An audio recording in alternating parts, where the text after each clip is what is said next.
It's got its own drag reduction system, just like an F1 car. At 184 miles an hour, it creates 860 kilograms of downforce. The engine revs to 9,000 RPM, and there's toggles on the steering wheel to adjust the compression and rebound rates, as well as the differential settings. These are the kind of things that you only get on the most serious racing cars, never on road cars. Or at least never until now, because if there ever was an invisible boundary between road and racing car, then this thing has just blown it into space. And here's why.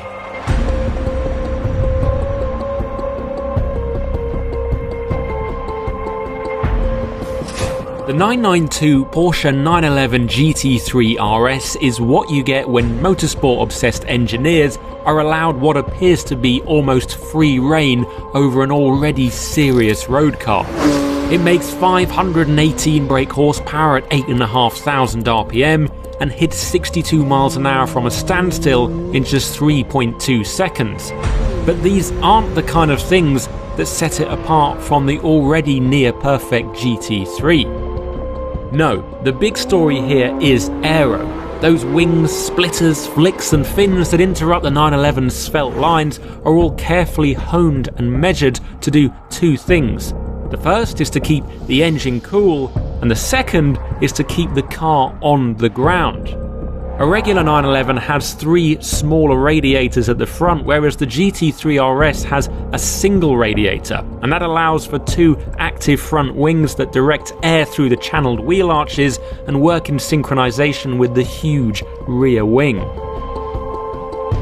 The underside of the GT3 RS is fully panelled with directional fins to tidy up airflow, a first for a road-going 911. Even the front suspension's wishbones are aerodynamic and shaped like teardrops to create an extra 40 kilograms of downforce over the front axle. The details are astonishing, yet they only really make sense when you get behind the wheel.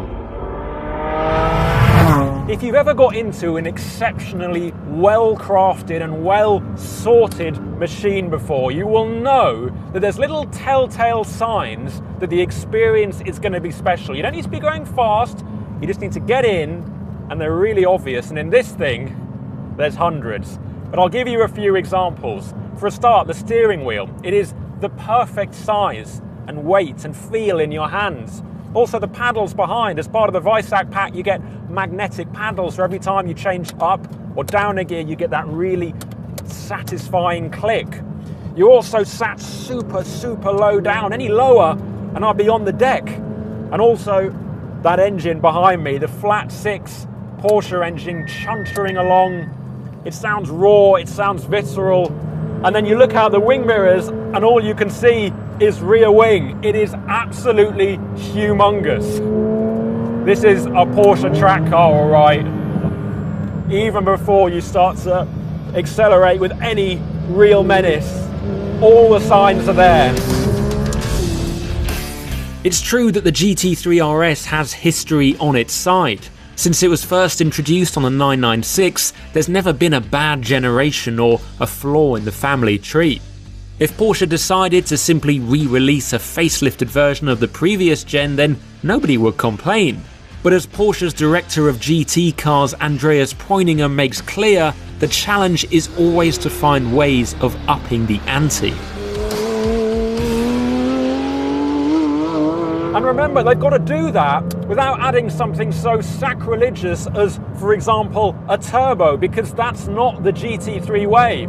So in this, we've got the 4-litre flat six naturally aspirated unit. But it's actually been turned up a bit, so there's an extra 15 brake horsepower, 518 in total. Now that's partly down to hotter cams, but also there's a different cylinder head for better lubrication under high G-forces, which, as you can imagine, you get quite a lot of. And you know what? The difference between this and a GT3 in a straight line, it isn't that great. It's got shorter gear ratios and it hits harder above 6,000 RPM. But you've got to also remember that this is a tiny bit heavier than the GT3.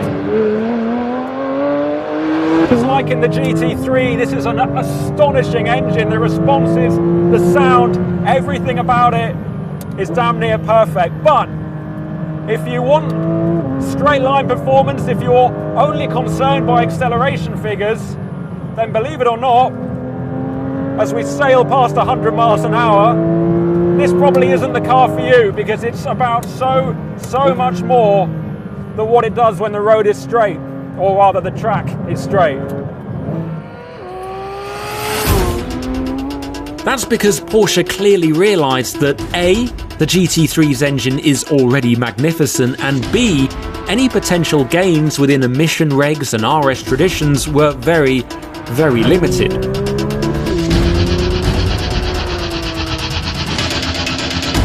So instead, they put pretty much all their time and money into bringing the GT3 RS as close to the 911 Super Cup car as possible. And in some ways, they even exceeded it. Now there's two things that really stand out about the aero in this car. The first is that with its road tyres, it creates more grip than a 911 Carrera Cup car on slicks. The other thing is that when this is in full downforce mode, with all the active aero working its hardest, it's about the same amount of downforce as a 911 RSR racing car in Le Mans trim. And all of that doesn't sound believable until you tip this into a corner. And then it's very believable, trust me. The aerodynamic grip through the fast stuff is absolutely staggering. It is mind-blowing. You have never experienced anything like this in a road car, I guarantee it. I mean, if you want, you can use the drag reduction system to give you that extra little bit of pace down the straight, but in reality you don't need to, because the car is constantly monitoring the conditions, and when you need the extra aero, it gives it to you, and when you don't, it takes it away. For example, if you're coming into a heavy braking zone, in a third of a second, it can snap everything shut and give you the full downforce into the ground.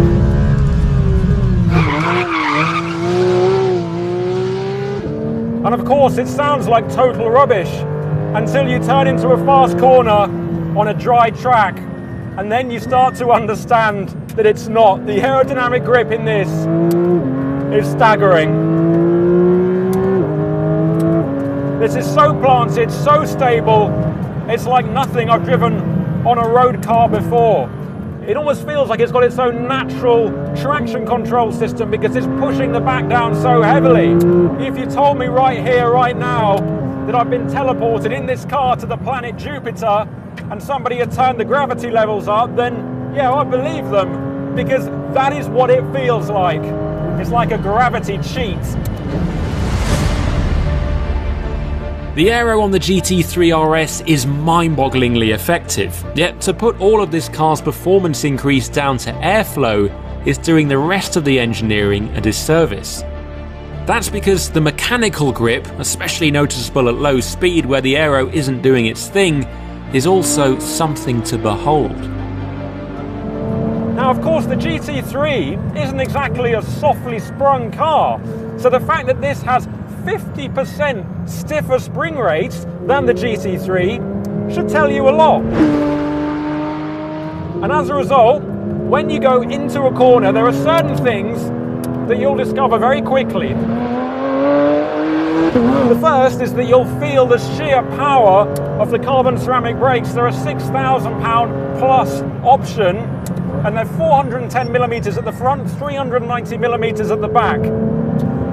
And they generate so much stopping power that it's like this car has a tail hook, and there's a big metal wire in the runway that it latches onto. and that's your braking system. Then there's the feel and immediacy in the steering. You know exactly what the front wheels are doing at all times. If they start to lose a bit of grip because you're being silly, or more likely because they're not warm enough yet, you'll feel it. You'll know about it straight away. Then you've got the lack of inertia. It feels like there's nothing over the front, and you're probably thinking, well, it's a Porsche. There isn't anything over the front.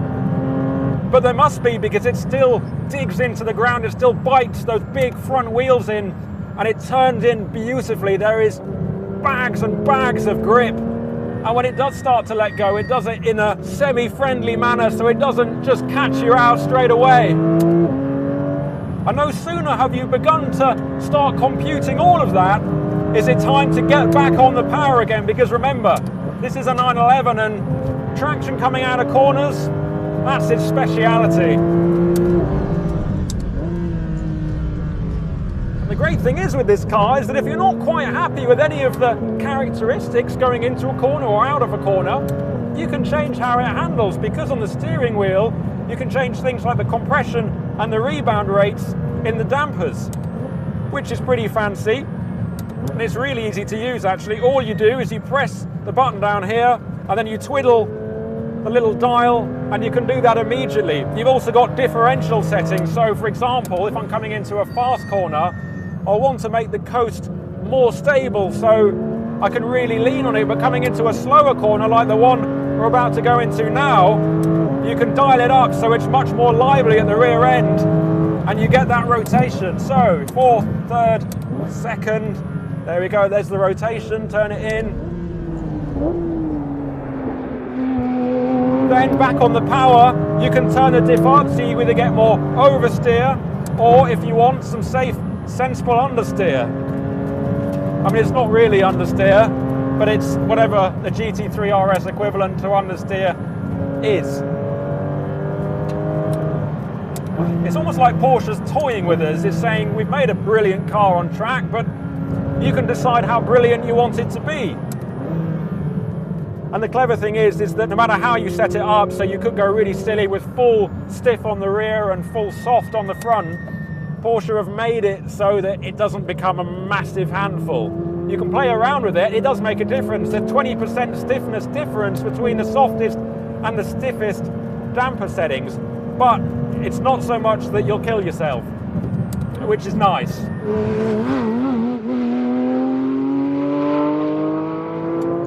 Trying to sum this car up, it just requires a total recalibration of everything, a recalibration of your mind, your body, your soul, your understanding of what a road car can do. I mean, last year when I drove the 911 GT3 on track at Bedford, I thought it was extraordinary. And I said that you could attach some slicks to it and go and race it at Le Mans, and you'd be pretty competitive. In this, I don't even think you need the slicks. That's probably overkill. That would be like cheating. Porsche's ability to set a benchmark one year and then smash it to pieces the next is both incredible to watch and frightening to comprehend. That they do it without even making dramatic changes to the powertrain simply makes their achievements even more significant.